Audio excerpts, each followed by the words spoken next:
look into the grubs that dig up the earth and eat the roots of our apple trees and make them die. Oh dear. It's true. Those orchards over there are just cardboard. But Foreman Jeff, you have a problem of your own. Well, with all the trees falling down on my orchard and nobody to bag them up because, of course, the evildoers are other people that do not believe in, newer species. I swear, if I don't bag a person and a tree doesn't come on up, I'm going to lose all faith and just, well, I need to figure out what's going on.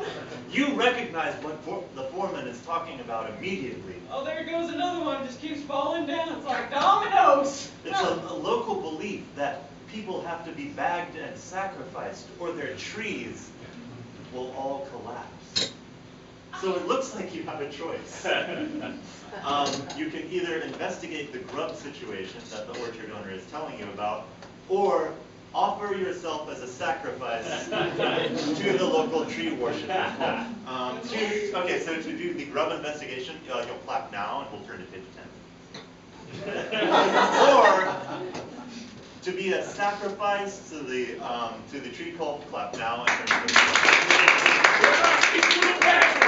Oh, a happy day! A happy day it is! It's the best job I ever had! When the bag opens, you find yourself attached to a sort of trellis that is being carried automatically towards a precipice that leads down a mountain ravine. Good luck.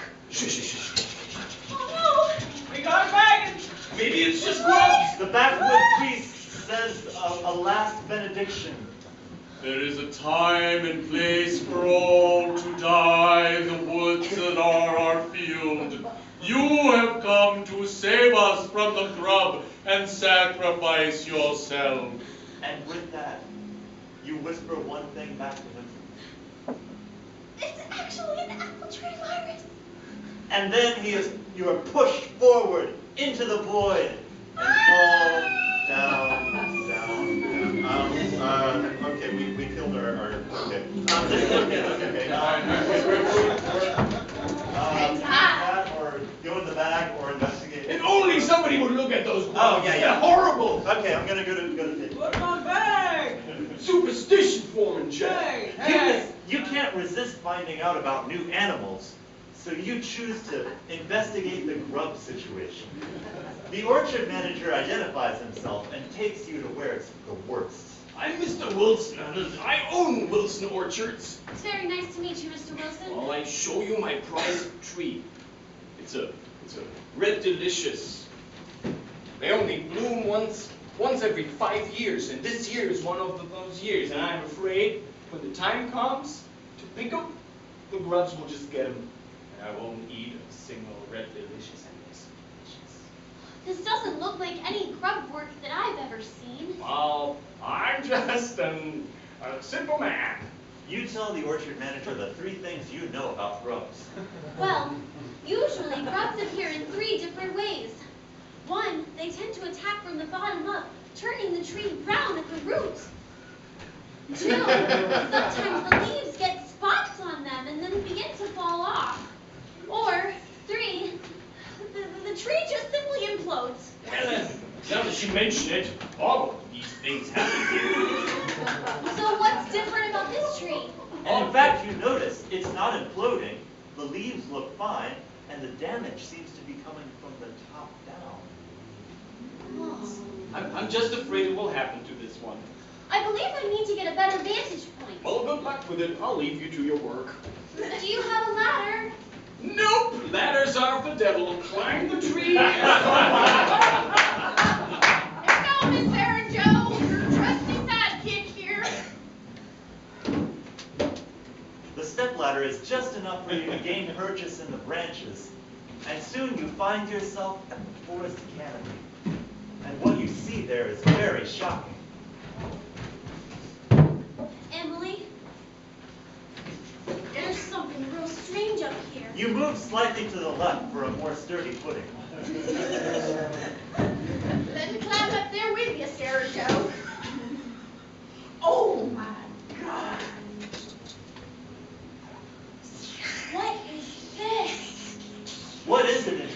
know what it looks like. A strange, pulsating light that had attached itself to the top of the plant. When you remove it, the entire tree seems to visibly get healthier. Whatever this is, like it. killing the tree. I hope it doesn't harm you, Miss Sarah Joe. Oh! You drop it and it falls to the grass, where it leaves a small, blackened, dead circle of dead plants.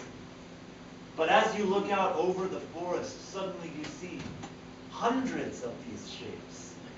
Some attached to the tops of trees, some whirling in the air, but many, many of them spiraling up from one spot on the horizon. What is My! this? What is There's this? hundreds of detrimental orbs floating above this orchard! I'm afraid. I'm afraid. It's all right, Emily, we'll get to the bottom of this. But Emily mentions having heard the legends of this before. I've heard tell of this, Miss Sarah Joe. I don't think it's good. It sounds like the orbs from Uranus. They came hundreds of years ago and wiped out every orchard in this area. Sensibly, you ask how people ever got rid of them before. What do you think was done before? They just had to let them wipe out everything. It killed all the life around here and wiped it out for 50 years before anybody was able to grow anything again. Well, that's unacceptable. You I'm just- not going to let that happen. You decide it's time to go back to that foreman and the orchard manager to see if they know anything. Turn to page 19. You find yourself in the orchard management office. Excuse me, sir. Would you like a complimentary apple calendar? It has a different apple for every month of the year. Sure. Indeed, all sorts of orchard and apple-themed merchandise fill the room. Sit on this beanbag. Oh. Don't try it. Apple seeds. Listen. Have you ever noticed some strange pulsating orbs of light over the orchard? The detrimental orbs of Uranus? Yes. Yeah. Yeah, we don't like to talk about it. Foreman Jeff had a bad run-in. He still has the scars. Show him the scars, Jeff. Just leave me be in my candy apples, okay? He was burned by them. Went out to save a tree, only with his rake in hand. And they fell on him and burned him. They're hot like lava. And they cling to you. Just like this caramel. I wonder why I wasn't burned. Well, we have been arguing a lot. I personally think... No, I personally think... Well, let me finish, Jeff. I personally think it's the volcano just over yonder who spits them out. But Jeff here thinks it's the factory over there, and it's pollution and stuff. You understand that smog just can get into those cells and the things, and then it shrivels and it implodes. You They have a argue diagram. and Meteor argue. landed. As you think it over in your head, it looks like your next step to saving this community is either investigating the volcano or going to the factory by the river. To investigate the volcano, clap now, turn to page 22. To go to the factory down by the river, clap now, turn to page 23. It's a close thing, but you decide that the volcano is probably the source of this. And thus it must be the volcano. Based on the fact that I don't think that there's any prior knowledge of any smog causing pulsating orbs of light to locate around orchards, I'm more liable to think that it might have something to do with that mysteriously placed volcano over there. Have some apple juice pulled away. I don't like you. Turn to page 23. It's a long, long way up Hellman's Peak, the name they have for their volcano. But you and your trusty sidekick make your way along as day slowly turns to night. I'm still amazed that you weren't burned by that orb, Miss Sarah Joe. I can't understand it myself, especially since I don't really understand what it is in the first place, or why it would be hurting the apples. Excuse me? What's up? Where are you going? Well, I'm going to the top of this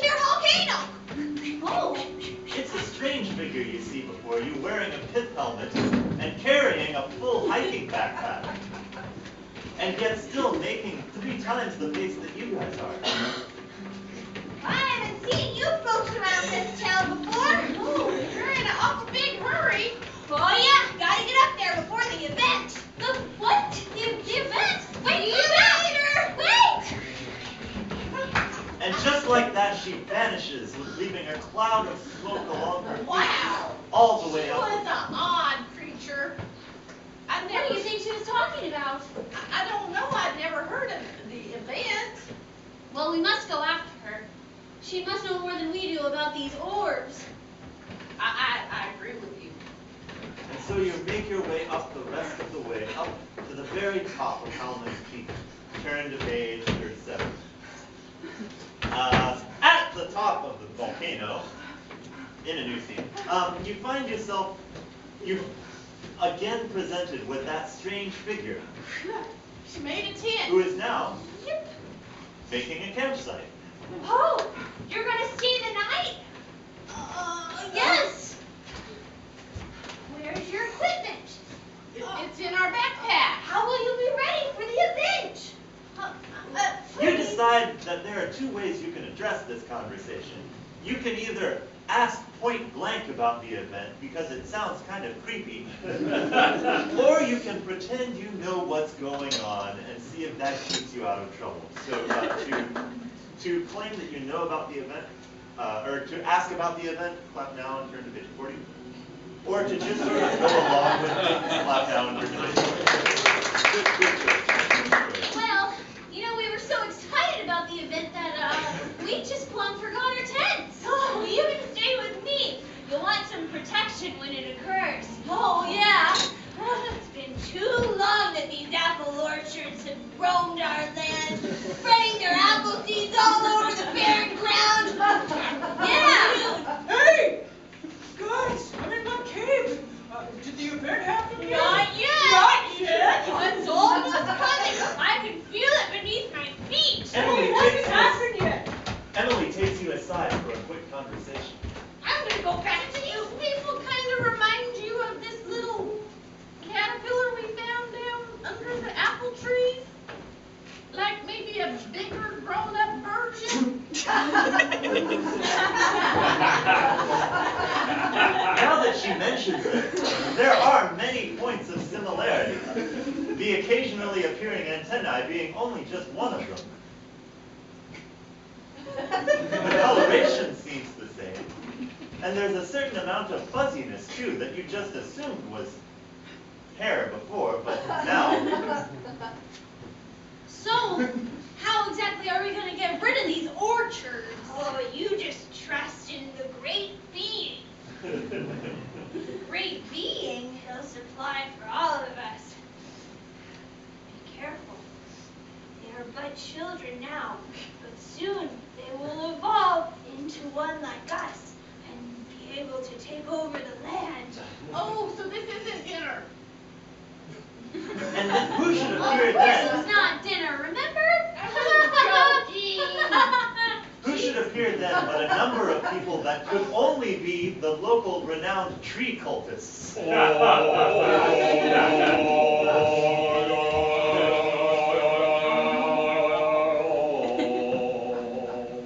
Upon seeing your new friend, they all prostrate themselves to her. The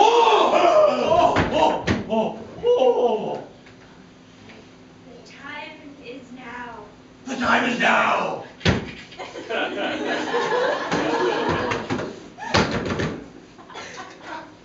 Look, the 7th star is rising. And indeed, over there on the horizon, you can see a star, or what looks like a star, a bright point light, getting brighter and brighter, and larger and larger.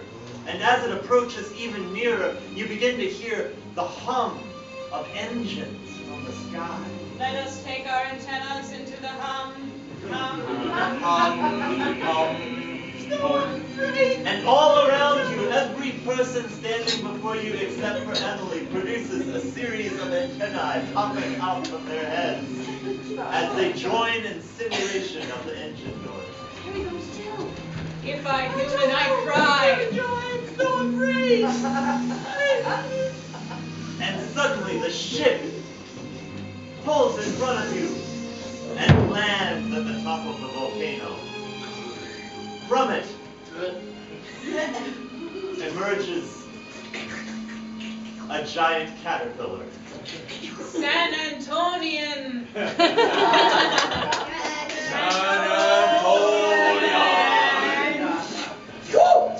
I have returned after countless years abroad.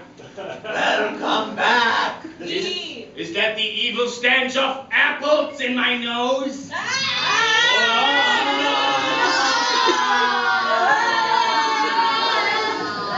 The time has come to awaken the volcano then. Oh no! You know that the way that the geography of this region is set up, an eruption from Mount Halman will take out the entire community. No apples for anyone, and probably lots of people will get hurt too. You have to find some way to stop this. We have to find some way to stop this. Now who of my trusty servants will take the bug bomb to the lowest caves? The great being sizes you up as you appear eager to take the item. You look But stunted. he asks you to prove yourself. Show me your antenna. They're quite impressive, aren't they? You ate too many roots. But quiet, since you seem eager beyond compare, you shall take the bug bomb and start the cataclysm.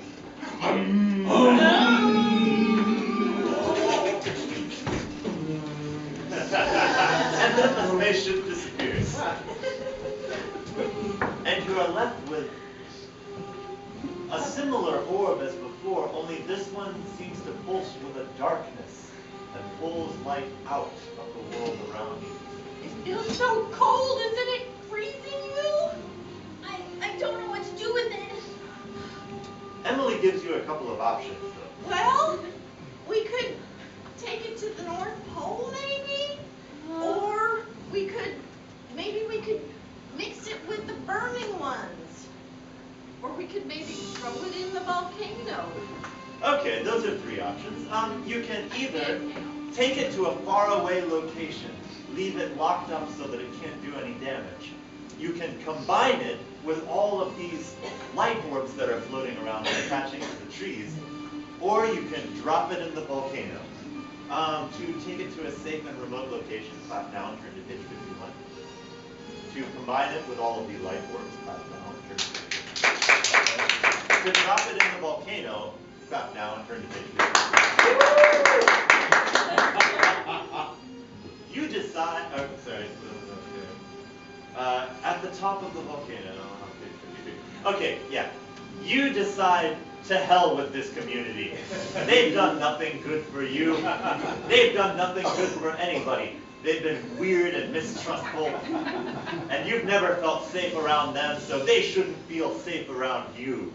And you climb the last steps up through the sulfurous smoke and horrible heat, and at the very top, heave the dark item into the lava.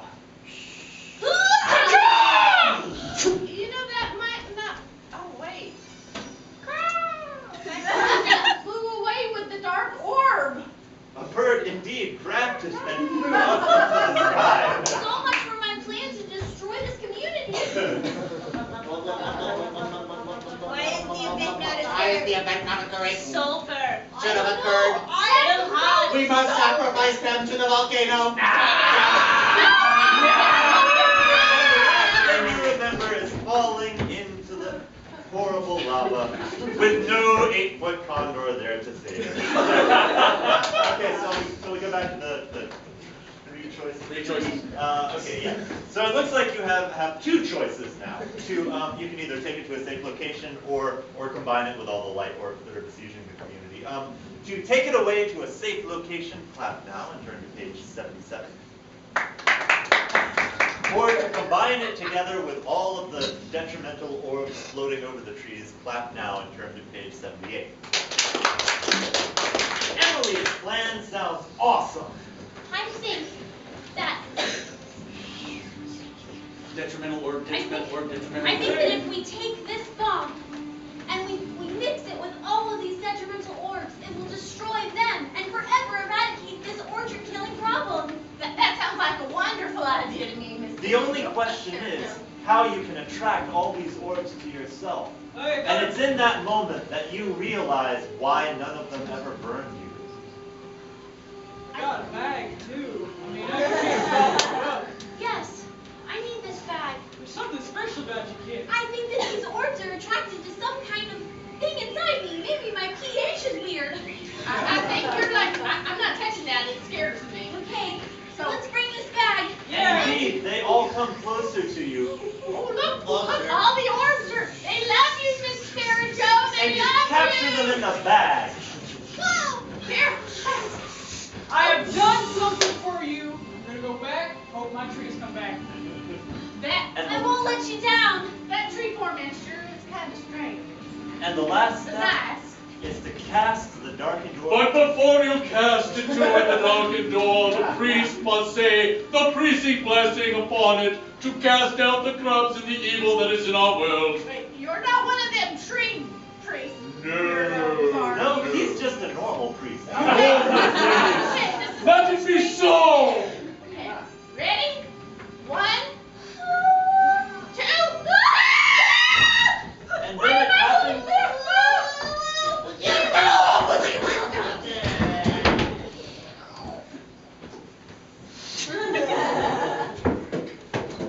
You have killed us. And as the light goes out in the bag, the bug people die in a number of grisly and fascinating ways. Look at that! His guts are all over the place!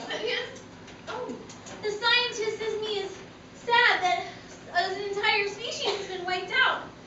However, it wasn't a very nice species, so I'm not so sad. And You you, just like cut him up and examine him now. you explained to Emily the one thing you've learned from all of this.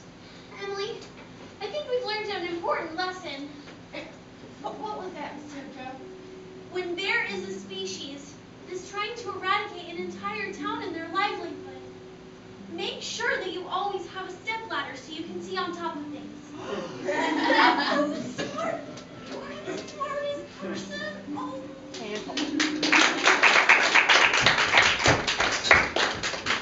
Alright, that's been our first adventure, and now I hand the fake book to Paul Norman. I now have the fake book. And in order to tell a different story, we need a different geographic location. Perhaps not San Antonio or a volcano. Would there be a place in the universe that you would like for this adventure perhaps to have a title of or from? Madagascar. Madagascar! Ooh, nice. And we want an adventure. We don't just want a trollop hike or something. We want an adventure. What might be a thing you would see in an adventure that you would go on? Something exciting. I don't know. What was that? Lemurs. Lemurs. We might have lemurs there. Bottom snowman. And a bob. Whoa! Ah, yes. The adventure of the abominable snowman on vacation in Madagascar.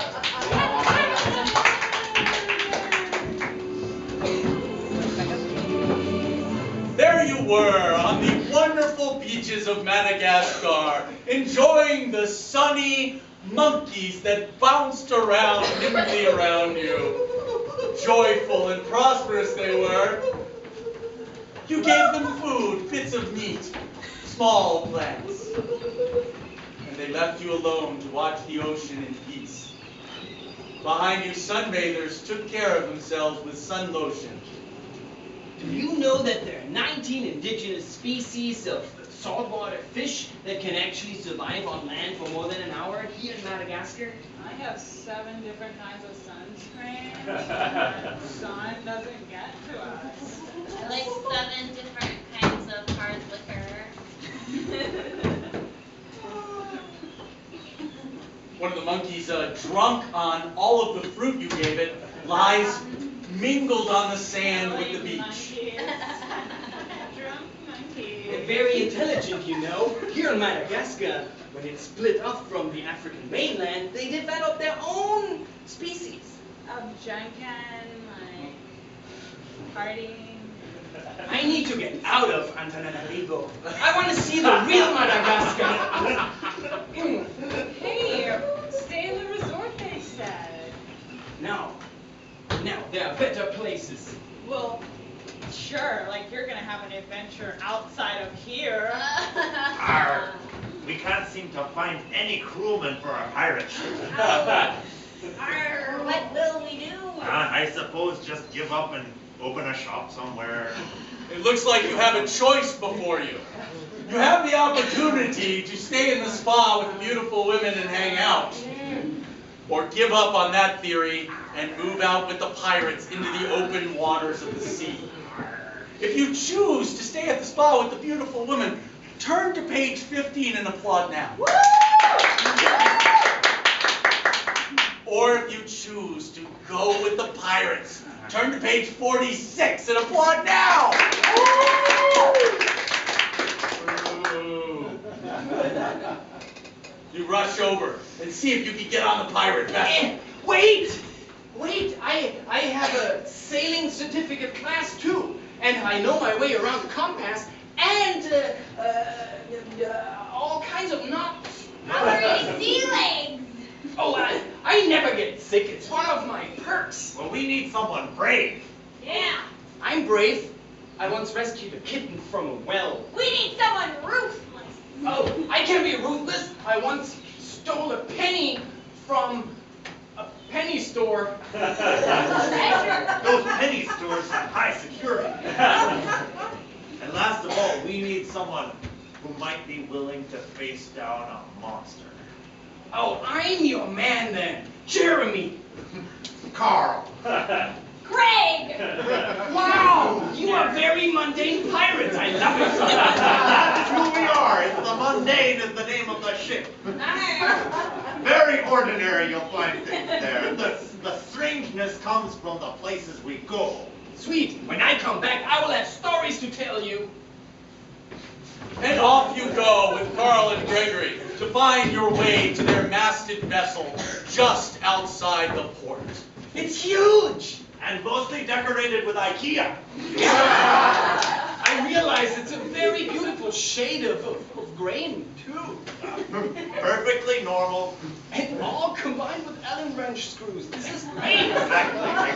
Consistency is key. The mundane. Where are we going? Oh, we are going to Unknown Inlet. Perhaps you've heard of this. You have heard of Unknown Inlet. It is a secret kept by most, but you had your ear to the ground while at the spa, and you heard the natives speak of the fashionable frightening. I can't wait, but who is that ugly man in the crow's nest with a monkey in his arm? Oh, that's Bob. Yes, Bob. The monkey's name is Phil. Bob and Phil, they sight all the land and dangers from the crow's nest that could ever be seen. I am Jeremy. I'm a pirate now. You're moving your mouth, but I know you mean well. Come on up. We should climb aboard. Sweet. What's We that? got stairs right over here. Okay. Or the rope ladder that is very dangerous. Oh, those are You new. find yourself at a crossroads. You could choose the simple ladder and just find your way on board the ship. Convenient. And convenient as it is, you also want to climb the rickety-ropety ladder. I could show him that I'm made of tough wood. If you choose to take the practical and pragmatic method, applaud now and turn to page 74. Woo! Woo! Yeah! Or if you choose to take the rickety-ropety way, applaud now and turn to page 100. Oh, no big deal. I climb stuff like that every day on my way to school. Wait, why are you doing that? He's no mundane pirate. That's dangerous. Who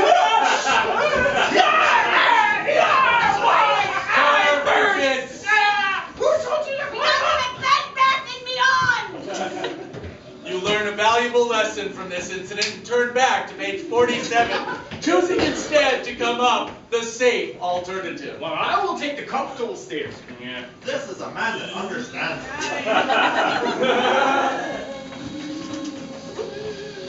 Wow, this is really much more comfortable than I thought pirate life would be. Beanbags. It's all pretty standard. Most of this is automated. All right. Well, I wanted to ask you, why do you need another pirate to go to that forbidden cove? The story of Captain John ushers from their mouths how he passed away and died doing something less than mundane. Indeed, the former captain of this ship, Captain John. did something less than mundane. He went out into unknown inlet without knowing anything about the animals there. And we couldn't help but notice you're a bit of a naturalist yourself. Oh, am I? I got an animal spotting guide and my binoculars. What else could you need? Absolutely nothing but that and a fearless heart. Snub-nosed striped dolphin. So indeed, we'll need your help to guide us through all the poisonous plants and animals and things in between that land right there in unknown inlet. No problem. I'm your man. But, can I get one of those nifty tattoos? So I'll be of the crew? The tattoos in question were all white monkeys of some sort, long and thin with big arms. I would like a white monkey too, unless there is some Well, clarity to this. There is a certain significance to it. You can all get the white monkey. Tattoo stickers. And these are examples of them. The white monkey, or if you are willing to face the challenge of death, then the red monkey can be yours. Oh, you have a very, very important decision to make. Now before you is the choice of putting on the white monkey sticker or the red. If you choose the white monkey sticker, applaud now and turn to page 22. I love my lips stay mundane. Or if you choose the red monkey sticker, applaud now and turn to page 36. I might become a real bad pirate. You decide to choose the red sticker. And I'm not afraid. Well, the trial of manhood begins now. Arr! Dump him over the side! Snub-nosed dolphin! Carnivorous god! And there you die, all the beasts of the sea, simply for choosing less than mundane. I'll stay with white. That's probably safer. You know nobody here has the red Yeah, sticker. I know. There's a reason for that. That's a reason, but we won't say Let me go. Oh, is it really just an on button? Yes. Yeah. That deploys. And before you know it, the boat takes off. There's going to be about like 2 hours of really nothing much happening. That's why we like to play shuffleboard. Ah, good game. It's close. A mediocre shot. Oh, you always come back at the end. Oh man, time flies, man. And you are correct in that. You have found your way to the secret sub-Barcanian inlet that no one speaks of. Unknown. There, you see how the water seems a peculiar shade of purple as it approaches the beach, and how the sand itself seems to iridesce in all the colors unknown to the rainbow. It's bishop crabs. They shed their shell and it gets smashed by the surf, and then it reflects in all the colors of the rainbow. I thought it was the tears of the angel. No! I thought it was a portal to some The other purple planet. water, the purple water is just algae. How do you explain the chill in the air? As this question pops into your head and goes through your brain, you spy a white object, a furry white object, shoot inland from the water. You're not sure what you see. You have a choice. Do you tell the mundane pirates what you see? Or do you keep it to yourself, not wanting to be too wise? If you choose to be mundane and not say anything, turn to page 13 and applaud now. If you choose to tell the pirates about the white beast in fur that you saw on the beach. Turn to page 122 and applaud now. Well, time to go ashore. Excellent. Press the deployment button.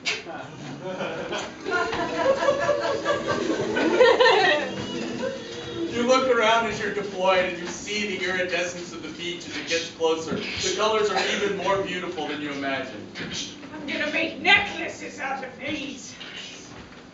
I'm going to make a trivet. Dear pirates, maybe this would be a good opportunity to tell me why you're here.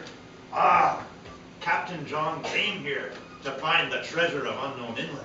Unknown. Unknown. It is unknown what his whereabouts are now. It is in fact he that named it such a mundane name, for he was the first to discover it, for it was where he kept all the gold, and all the maps, and all the strange skeletons of unknown creatures that he had found in his travels. And a hat. And the hat! The hat! Such a nice. It was nice. Such a nice one that he would wear all the time, and I miss him so much, I do. While they were mourning the death of the great Captain John, you noticed two divergent and very different types of footsteps off into the trees and woods behind you. One, giant footprints, the size of some unimaginable beast with 6 toes and claws. And the other, a single peg leg and a boot, marching in a steady pace all the way in the opposite direction. Are you all right now, Bob? I think I'm fine. You decide. Do you choose to follow the great beast? If so, applaud now and turn to page 62. Or do you instead turn to page 67 and follow the peg leg and the boot? You look and look and finally decide to turn to your fellows and say, I think, if I'm not mistaken, did Captain John have only one leg? One leg and one peg. Ha! Then look at those tracks. Just recently made. Can it be coincidence? I do not think so. I recognize the fashionable yet comfortable boot print of Captain John And King. it was a nice size 10.5. You, Alex. They vanish into that cave. So maybe we should go there.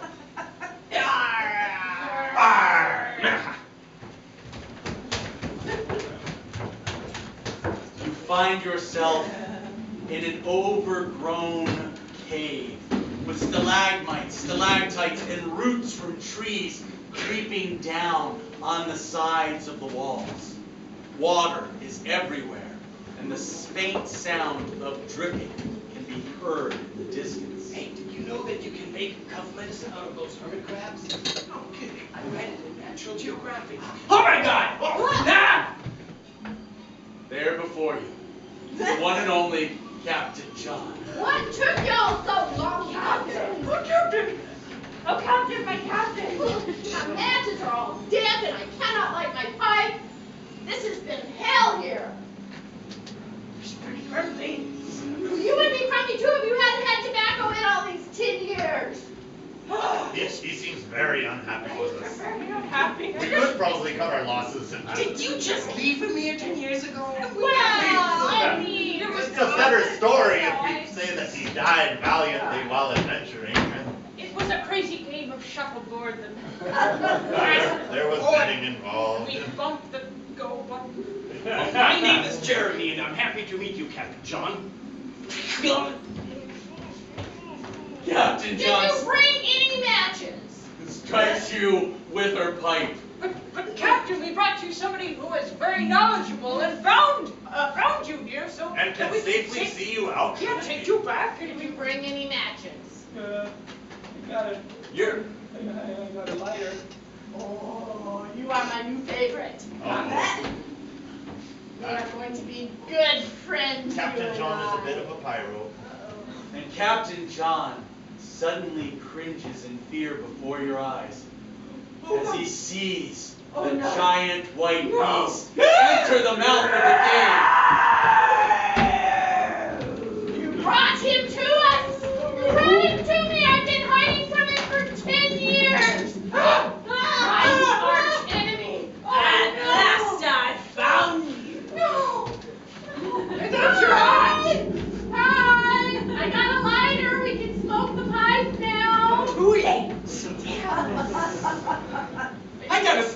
there will be bloodshed.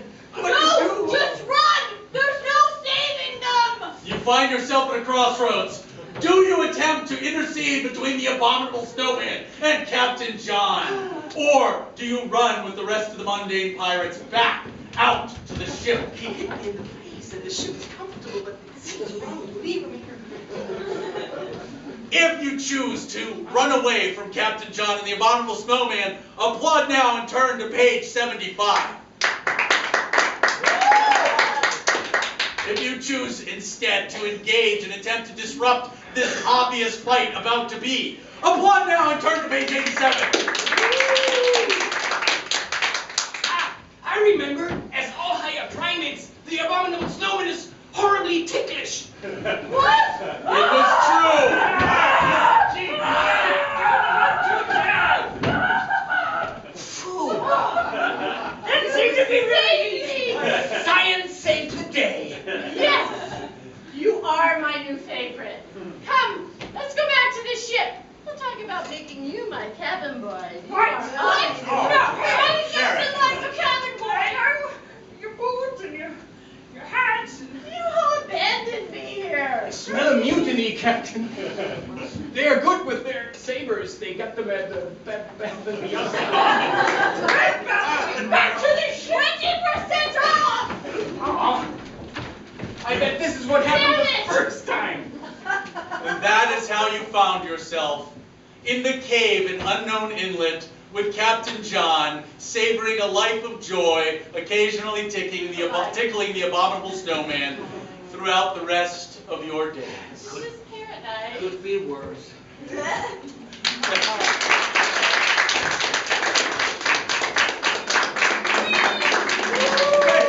Ladies and gentlemen, thank you so much for coming out to pick your own path. We appreciate it. Thank you so much for the booth. Those wonderful people up there, Riley and Lindsay. And thank you so much for coming out. We have classes here. We can teach you how to do fun stuff like this, as well as give you opportunities to actually get up on the stage and do this too. So check out hideout.com and come on back. Thank you.